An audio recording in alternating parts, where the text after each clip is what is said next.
Behold, the Lamb of God who takes away the sins of the world.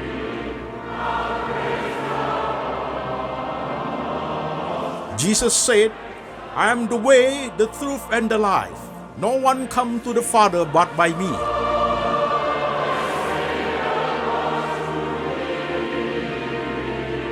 For God so loved this world, so he gave his one and the only Son. Whoever believe in him shall not perish, but have eternal life. Shalom, saudara sekalian. Saya Pendeta Antoni Chang. Salam untuk jemaat yang ada di kota-kota di Indonesia dan jemaat yang ada di kota-kota di luar negeri. Hari ini kita online Sunday Service lewat Lembaga Antoni Chang Ministry Internasional. Tema khotbah hari ini adalah kebenaran, ekspektasi, dan realita kehidupan. Jadi temanya adalah kebenaran, ekspektasi, dan realita kehidupan. Firman Tuhan yang kita baca satu perikop saja dari 2 Korintus 12 ayat 1 sampai 10. Demikian firman Tuhan.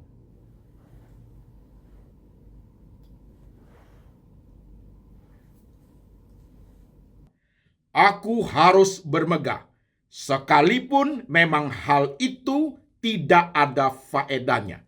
Namun demikian, aku hendak memberitakan penglihatan-penglihatan dan penyataan-penyataan yang kuterima dari Tuhan.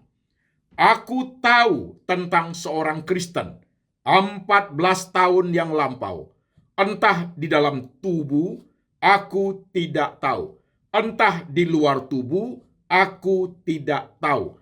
Allah yang mengetahuinya.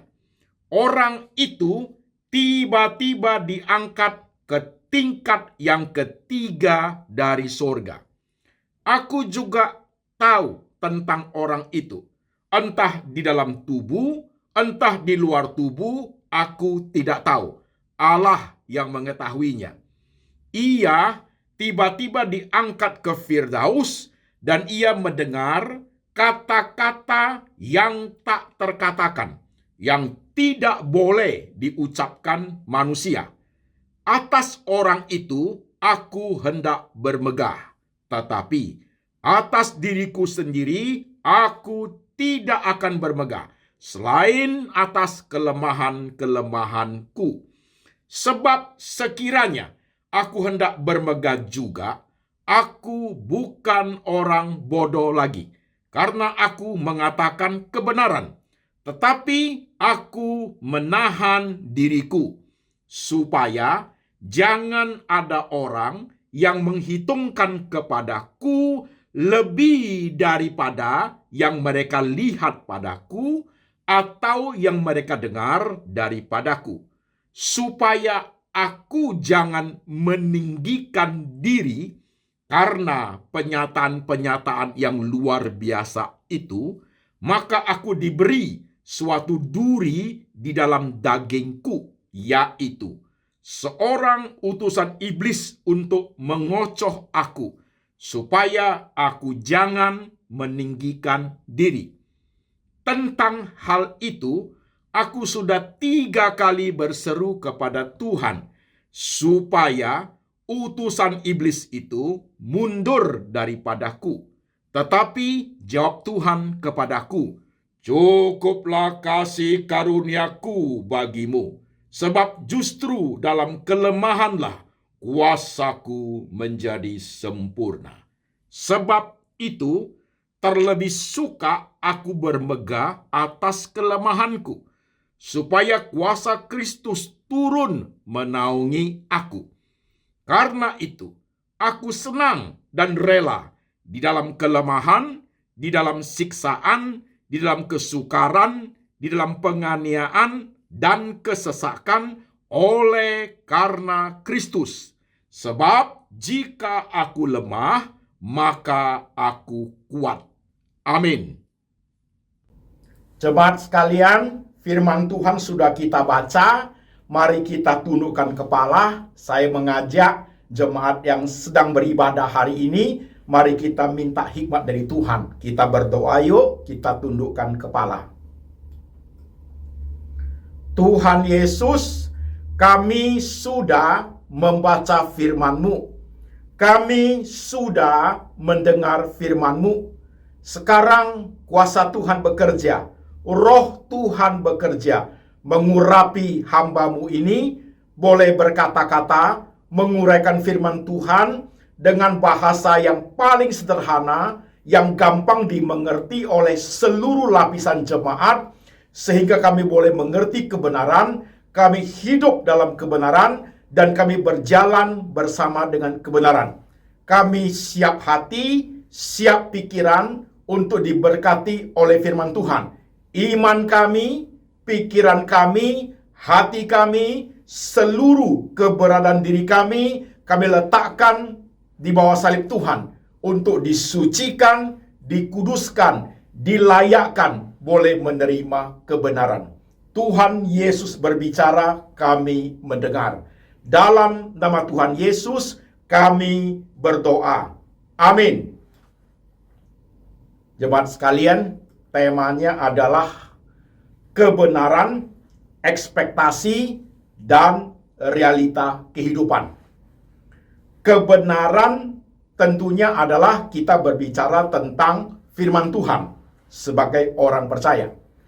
Ekspektasi adalah sesuatu yang kita harapkan, sesuatu yang kita cita-citakan, sesuatu yang kita inginkan. Itu namanya ekspektasi.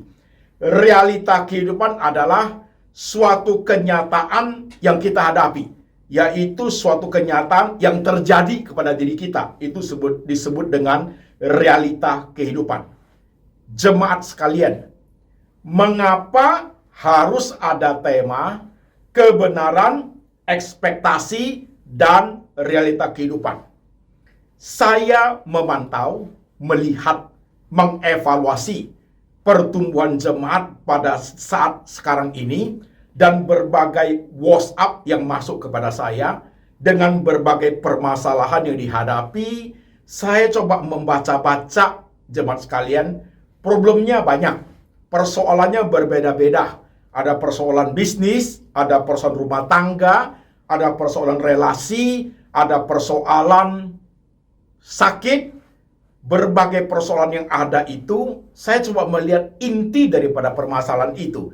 Saya tidak hanya sekedar mau melihat eksplisitnya, oh yang dihadapi ini. Saya ingin melihat sesuatu yang implisit, yang tersembunyi, yang menyebabkan timbulnya masalah seperti itu, yang menyebabkan ketidakmampuan jemaat untuk menghandle masalah yang dihadapi. Jemaat sekalian, jadi contoh-contohnya seperti ini. 1. Pak Pendeta, saya capek sekali berusaha dari muda.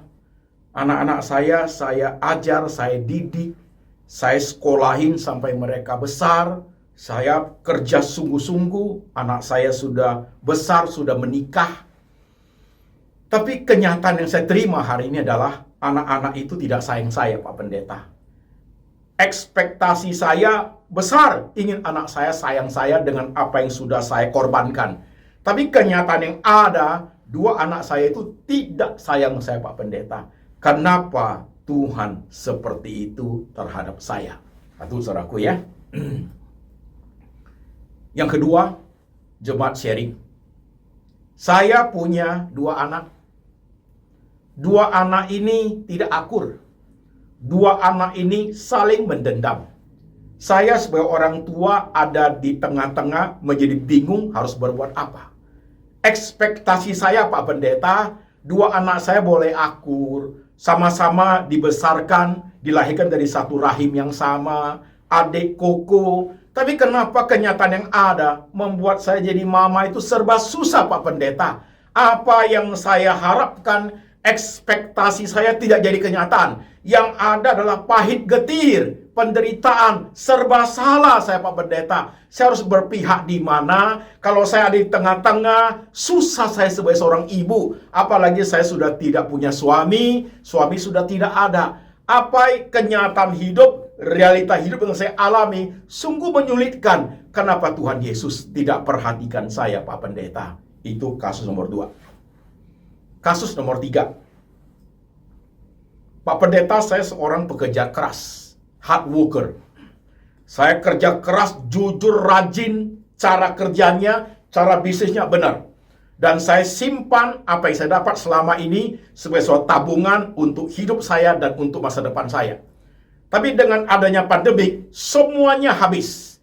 Ekspektasi saya, ada rumah, ada semua yang saya miliki, hasil kerja sendiri, kerja sungguh, jalannya benar. Tapi hari ini zero, Pak Pendeta. Kosong semua. Yang saya perjuangkan hari ini habis semua. Oleh karena pandemik ini, saya menjadi orang yang tidak punya apa-apa.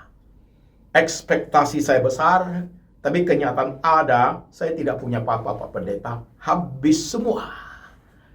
Kenapa itu terjadi sama saya? Saya bukan hidup tidak benar. Saya hidup benar, Pak Pendeta. Kenapa Tuhan tidak peduli dengan apa yang saya alami? Kenapa Tuhan membiarkan harta saya habis seperti itu? Padahal itu dari keringat saya, Pak Pendeta. Hidup benar, jujur kerja. Saya kumpul, Pak Pendeta. Sekarang habis seperti ini. Kenapa ekspektasi saya tidak sesuai dengan kenyataan yang saya hadapi, Pak Pendeta? Coba jelaskan kepada saya, Tuhan maunya saya gimana? Saudara-saudara sekalian, itu ketiga. Yang keempat, jemaat sharing. Sekian puluh tahun, saya hidup dengan cara yang baik. Saya jaga kesehatan saya. Jujur, Pak Pendeta, makanan saya pun pilihan. Tidak sembarang makan saya. Saya orangnya benar-benar makan yang saya anggap bisa sehat. Makanan-makanan yang berbahaya saya tidak makan. Saya jaga betul, Pak Pendeta. Saya tidak perokok, saya tidak peminum. Saya menjaga kesehatan tubuh saya. Tapi kenyataan yang ada, yang saya hadapi sekarang adalah saya mengalami penyakit kanker. Pak Pendeta, numpang tanya, ekspektasi saya untuk hidup sehat sampai hari tua. Dan saya sudah jalani, saya sudah bayar harga. Realita kehidupan yang saya alami adalah tidak sama dengan ekspektasi saya. Malah sekarang saya kena penyakit kanker stadium keempat. Seperti nyawa saya sudah tidak ada harganya lagi. Kenapa Tuhan seperti terhadap saya, Pak Pendeta? Jadi jemaat sekalian, dari 4 kasus ini dan banyak kasus lain, saya coba memantau jemaat sekalian. Apa yang harus kita jawab dengan pertanyaan-pertanyaan seperti ini? Apa yang harus saya berikan sebagai suatu pencerahan dari Alkitab kepada setiap jemaat yang mengalami berbagai problem kehidupan, saudara-saudara sekalian? Ini yang menyebabkan saya memberikan tema kebenaran, ekspektasi, dan realita kehidupan. Saudara-saudara sekalian, realita kehidupan dengan ekspektasi dua hal yang tidak sama. Realita kehidupan yang kita alami tidak seindah ekspektasi yang kita harapkan, saudaraku. Tidak seindah itu. Sering sekali justru ekspektasinya tinggi bukan main, realitanya itu rendah minta ampun, saudaraku. Jadi sehingga itu menjadikan kita menjadi tanda tanya terhadap diri sendiri dan juga terhadap Tuhan. Begitu. Oke? Perlu kita perhatikan, jemaat sekalian. Inilah yang menyebabkan saya ingin membahas tema ini. Tema ini tujuannya adalah untuk bridging.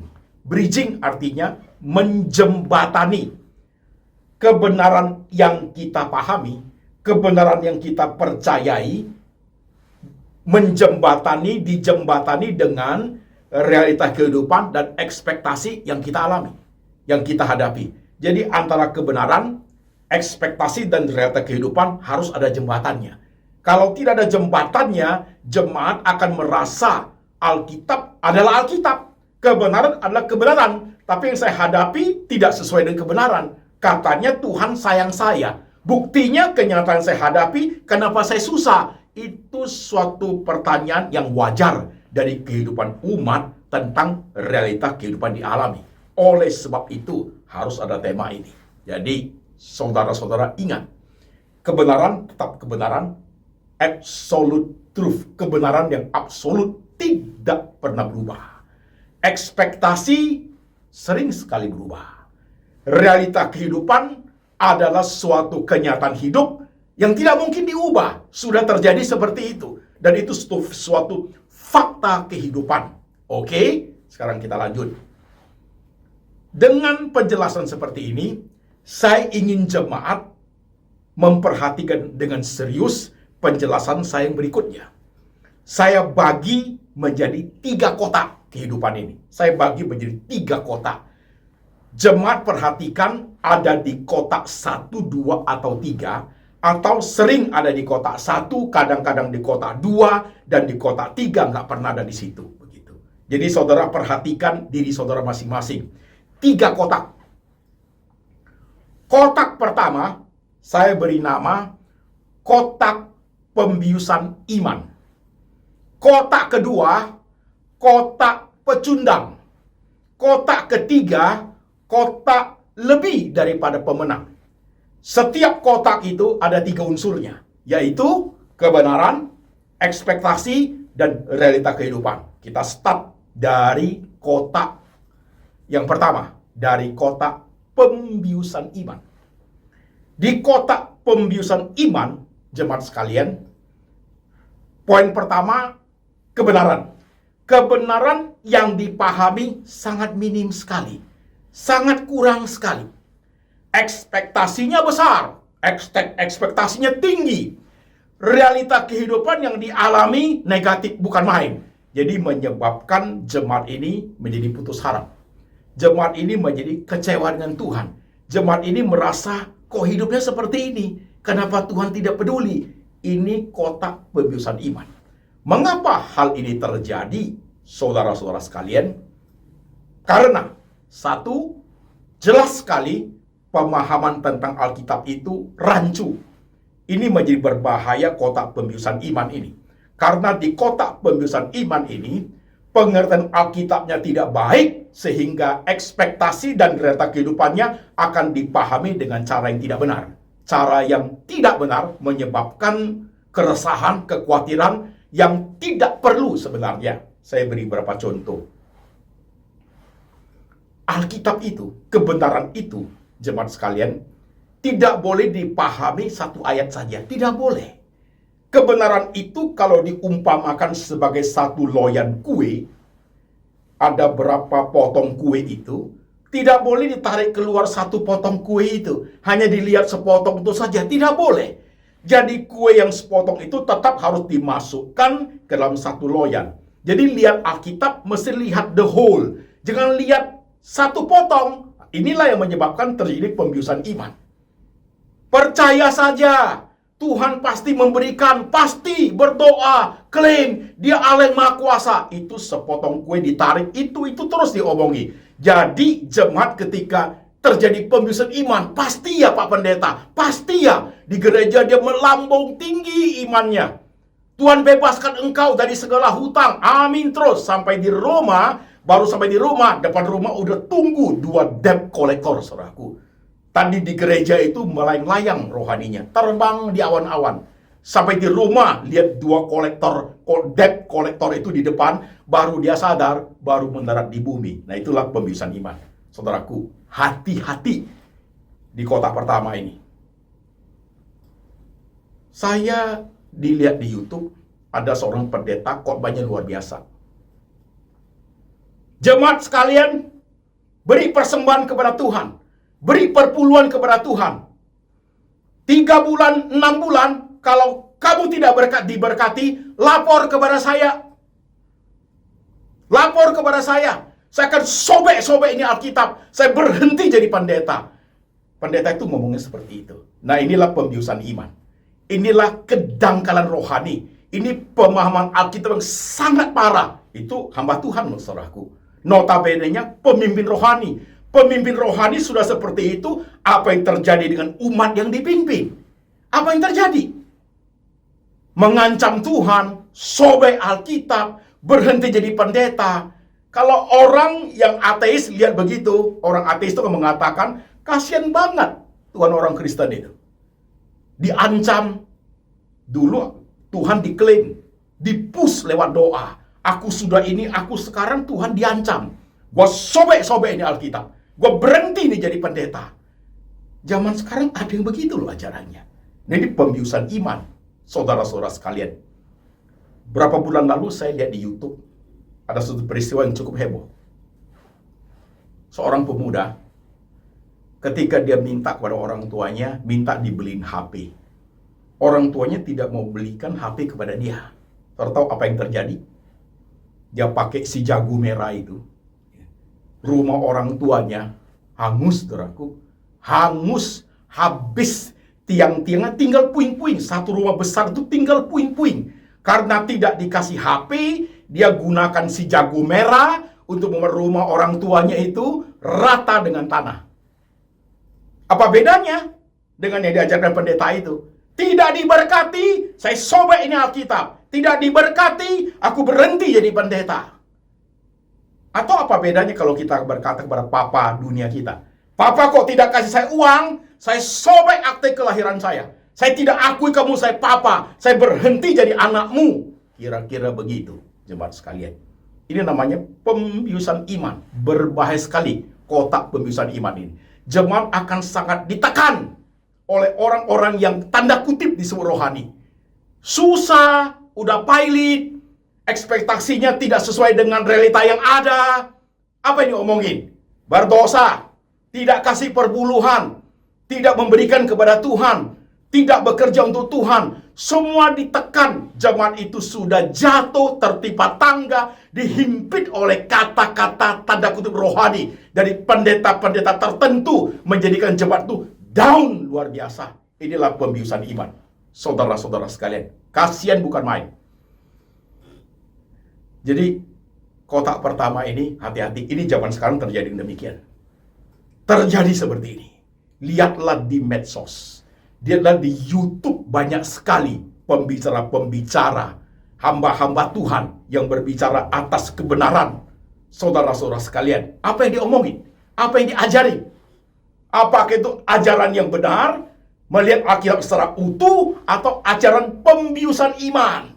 Membuat jemaat itu lupa diri di gereja, pulang baru mendarat di bumi. Baru lihat di gereja ketawa-ketawa, beriman teguh luar biasa. Pulang ke rumah, duduk di rumah, nangis lagi.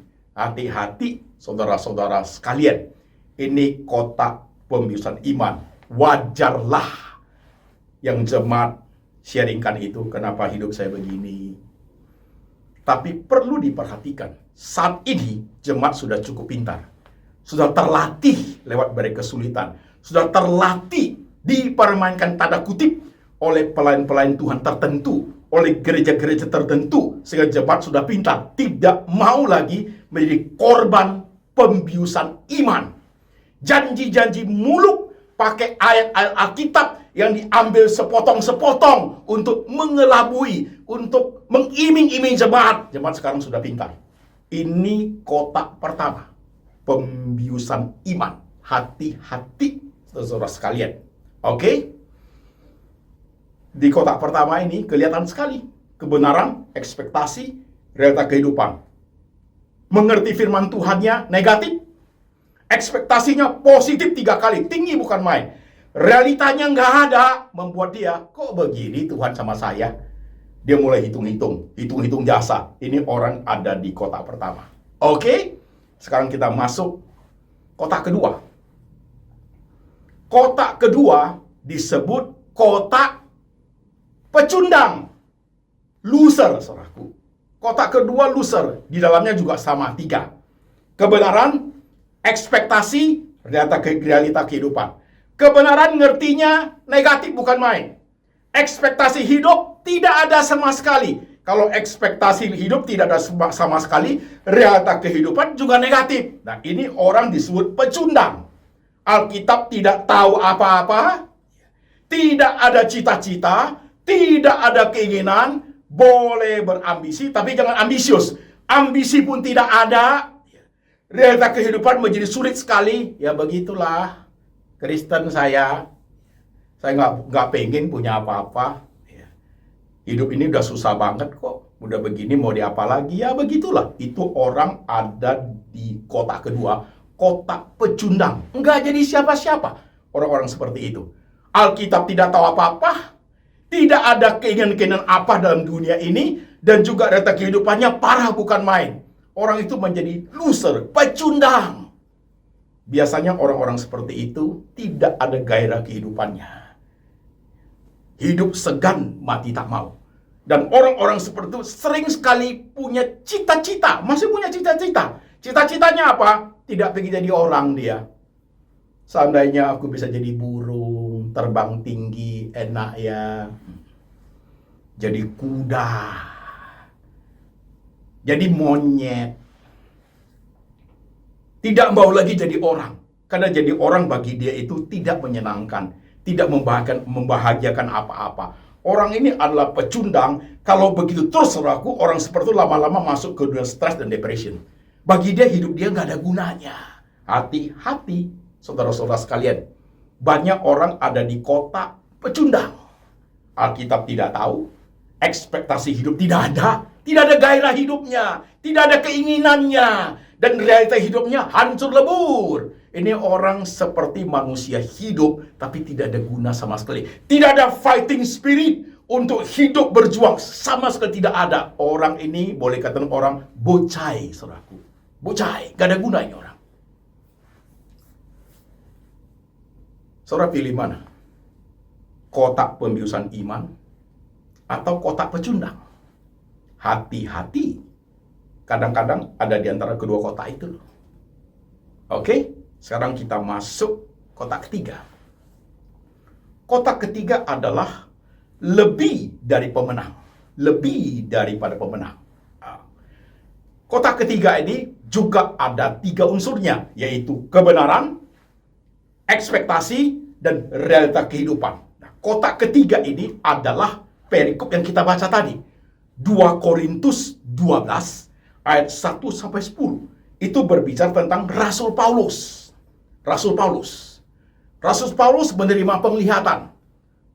Penglihatan luar biasa.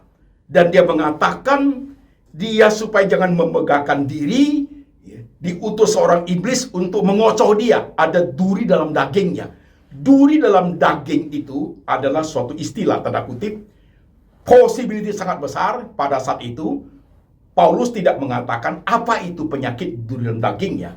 Kemungkinan sangat besar adalah kerabunan mata karena dia sudah tua. Sulit sekali bagi dia. Saya pernah merasakan mata itu kalau tidak bisa melihat itu seperti apa hidup ini. Sebuah gelap. Pegang apapun tidak jelas. Makan makanan pun masuknya tidak pas lagi ke mulut, tidak bisa lihat. Tidak bisa lihat. Jadi Paulus ketika mengalami duri dalam daging, dia minta Tuhan itu lepaskan dia. Tuhan mengatakan, cukuplah kasih karuniaku bagimu. Justru dalam kelemahanlah kuasaku menjadi sempurna. Ekspektasi Rasul Paulus adalah sembuh dia. Duri dagingnya dicabut. Realita kehidupannya adalah Tuhan tidak kerja. Tuhan tidak mau. Tuhan bilang cukup kasih karuniaku untuk kamu hadapi masalah ini. Nah, kalau Paulus ada di kotak pertama, dia akan marahi Tuhan. Dia akan kecewa kepada Tuhan. Saya sudah rasul ini, sudah jadi orang percaya, begini, sudah pergi kemana menderita buat engkau. Kenapa tidak tolong? Itu orang kotak pembiusan iman itu. Atau kalau Paulus ada di kotak pecundang, semua habis, sudah nggak usah lah. Nggak usah jadi rasul lagi. Berhenti jadi rasul. Sobek itu Alkitab. Sobek itu Alkitab. Berhenti jadi rasul. Yesus diancam-ancam sampai Yesus ketakutan.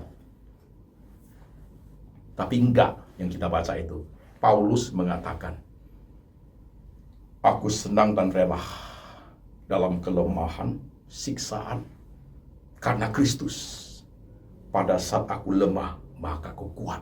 Ini adalah kotak lebih dari pemenang.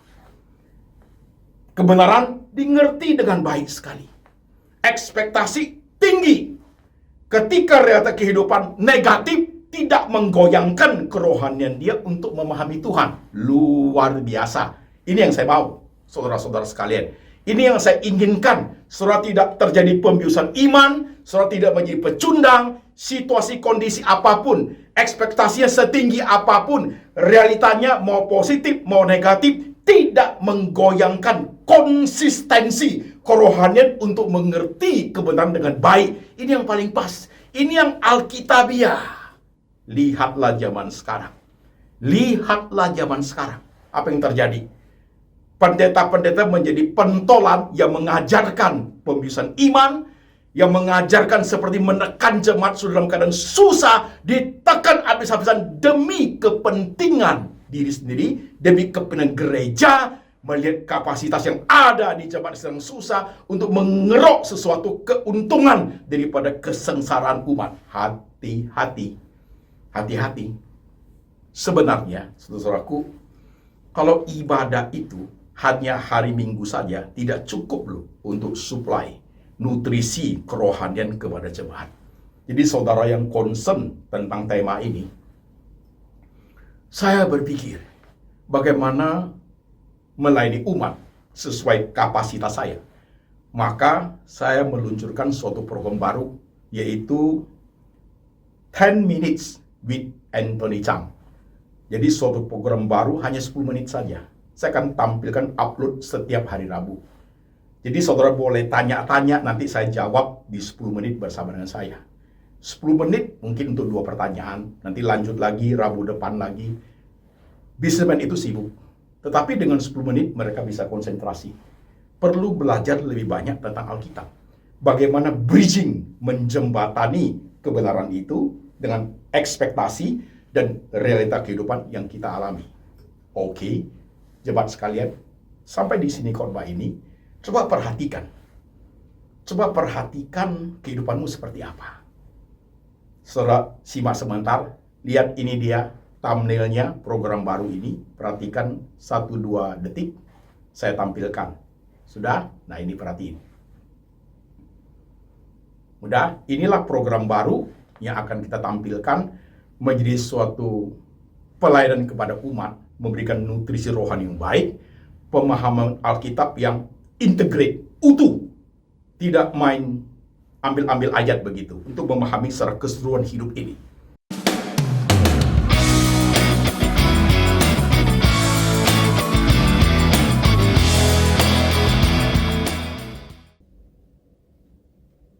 Saya Anthony Chang dari lembaga Anthony Chang Ministry Internasional. Kami akan meluncurkan program baru namanya 10 Minutes with Anthony Chang. Program ini akan membahas tentang 1. Iman Kristen dan problematika kehidupan. Misalnya yang akan menjadi pertama kali dibahas di programnya adalah tentang solusi stres dan depression. Kemudian program ini juga membahas persoalan hidup saudara-saudara sekalian. Jadi, kalau ada pertanyaan, ada masa dihadapi, silakan kirim ke nomor WhatsApp 0815 1168 1234 ke kami. Saya akan membahas persoalan saudara hadapi lewat program ini. Program ini juga bisa berupa renungan singkat 10 menit yang akan menjadi suatu insight bagi setiap kita yang sibuk, super sibuk, ibu-ibu rumah tangga, businessman, anak-anak muda kuliah, kita-kita yang benar-benar banyak sekali kegiatannya. 10 menit ini bisa menjadi suatu penambah wawasan, menjadi suatu insight yang baik buat semuanya, kita-kita, supaya tetap konsisten iman Kristen kita dalam menghadapi berbagai kehidupan yang kita alami. Jemaat sekalian, saudara ada di kotak mana sekarang? Kotak pembiusan iman. Cepat berubah, belajar untuk masuk ke kotak lebih dari pemenang. Kalau saudara ada di kotak pecundang, masih ada kesempatan untuk belajar step by step untuk masuk ke kotak lebih daripada pemenang. Silakan saudara melihat diri saudara masing-masing untuk suatu pertumbuhan kerohanian yang baik, suatu ekspektasi yang tinggi, suatu realita kehidupan. Apapun realita kehidupan itu, kita tetap melihat kebesaran, keagungan, kebaikan Tuhan untuk selama-lamanya. Tuhan Yesus memberkati. Mari jemaat, kita berdoa. Saudara-saudara sekalian, perhatikan kehidupan engkau hari ini. Dengan berbagai persoalan yang engkau hadapi, bagaimana engkau berespon dengan ekspektasi yang kamu miliki ketika menghadapi realita hidup kenyataan yang ada tidak sesuai, bagaimana engkau memandang kebenaran itu. Bagaimana engkau meresponi Tuhan Yesus. Itu menjadi tolak ukur daripada kerohanianmu, jemaat sekalian. Doa sendiri-sendiri. Apapun masalahmu, mari kita belajar bertumbuh dalam kerohanian kita. Melihat cara Tuhan bekerja, mengerti Alkitab dengan benar dan baik. Akarnya kuat, tumbuh pohonnya kuat, buah-buahnya pun bagus. Jangan akar tidak kuat, nanti tumbuh pohonnya miring, pasti buahnya tidak bagus. Lihat dirimu masing-masing, yang masih muda, remaja, pemuda, anak-anak kuliah, pasti banyak hal, realita kehidupan yang membuat engkau kecewa ya. Atau engkau sebaya, sedang bisnis, anak, istri, berbagai problem kehidupan. Atau engkau yang sudah tua, ujung hari menjadi kecewa sekali hidup, merasa tidak berguna. Hari ini masih ada kesempatan untuk belajar tentang kebenaran, memahami Tuhan dengan sangat baik, dan berani bijak memahami ekspektasi dan realita kehidupan kita sehari-hari. Tuhan Yesus berkati kami, setiap kami umat-Mu. Di tengah semua kehidupan yang kami arungi, banyak hal yang kami tidak mengerti. Kadang-kadang di dalam kekurang kemertian kami menyalahkan Tuhan, kami menyalahkan diri, kami menyalahkan dunia. Ajar kami Tuhan Yesus, mengerti sebaik mungkin hidup kami ini, bagaimana Tuhan merendah hidup kami. Kami percaya Tuhan bekerja di dalam segala sesuatu untuk mendatangkan kebaikan bagi setiap kami yang mengasihi Engkau Tuhan. Hamba berdoa, letakkan tangan-Mu di setiap hati umat, letakkan tangan-Mu di setiap pikiran umat, sucikan, kuduskan, layakkan umat-Mu boleh mengerti kebenaran-Mu, hari demi hari semakin bertumbuh kerohaniannya.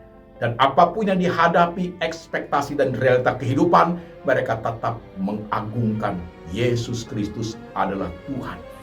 Kasih daripada Bapa dari surga turun atas jemaat. Yesus Kristus adalah gembala yang baik yang menjaga setiap domba-dombanya. Dan Tuhan Roh Kudus memeteraikan firman dalam kehidupan umat sampai selama-lamanya. Sampai Tuhan datang kembali menjemput setiap orang percaya. Dalam nama Tuhan Yesus, kami berdoa. Amin.